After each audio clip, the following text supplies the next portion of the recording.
மேலும் இது குறித்த கூடுதல் விவரங்களை எமது செய்தியாளர் செல்வராஜ் வழங்க கேட்கலாம். வணக்கம் செல்வராஜ், இது குறித்த கூடுதல் விவரங்களை பதிவு பண்ணலாம்.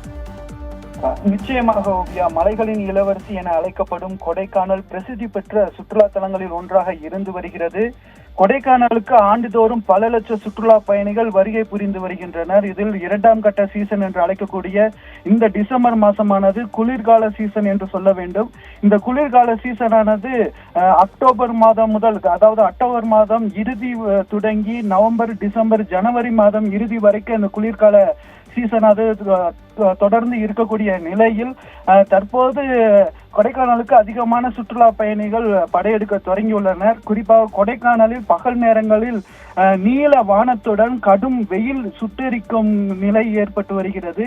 இருந்த போதிலும் அதே போல் மாலை நேரங்களிலும் அதிகாலை நேரங்களிலும் கடும் குளிர் ஏற்பட்டு வருகிறது. இதனால் கொடைக்கானலில், அதாவது நகர் பகுதிகளில் 5 டிகிரி செல்சியஸ் வரை 7 டிகிரி செல்சியஸ் வரை காணப்படுகிறது.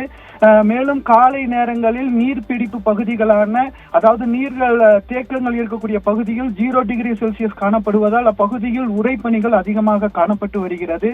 இதனை சுற்றுலா பயணிகள் கண்டு ரசித்து வருகின்றனர்.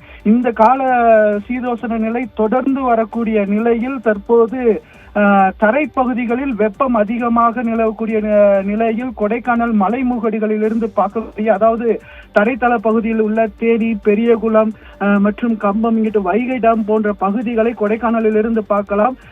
தரைப்பகுதிகளில் அதிகமாக வெப்பம் நிலவக்கூடிய நேரத்தில் அதிகாலை நேரங்களில் வெண்மேகமானது கடல் அலை போல தவழ்ந்து வரக்கூடிய காட்சிகளும் மலைமுகடுகளில் காணக்கூடிய சூழ்நிலை தற்போது கொடைக்கானலில் நிலவி வருகிறது. இந்த கால சீதோஷண நிலைகள் தொடர்ந்து வந்தால் வரக்கூடிய, அதாவது இந்த டிசம்பர் மாதம் அரையாண்டு விடுமுறை பள்ளிகளுக்கு விடப்படுகிறது. அதே போல் இந்த பண்டிகை விடுமுறை தொடர்ந்து வருகின்றது. கிறிஸ்துமஸ், அதே போல நியூ இயர் தினங்கள், அடுத்த பொங்கல் வரை விடுமுறை இருக்கக்கூடிய நிலையில் இந்த குளிர்ந்த காலநிலை கொடைக்கானல் இருந்தால் வரக்கூடிய சுற்றுலா பயணிகளுக்கு கொண்டாட்டம் என்றே கூறலாம் ஓவியா.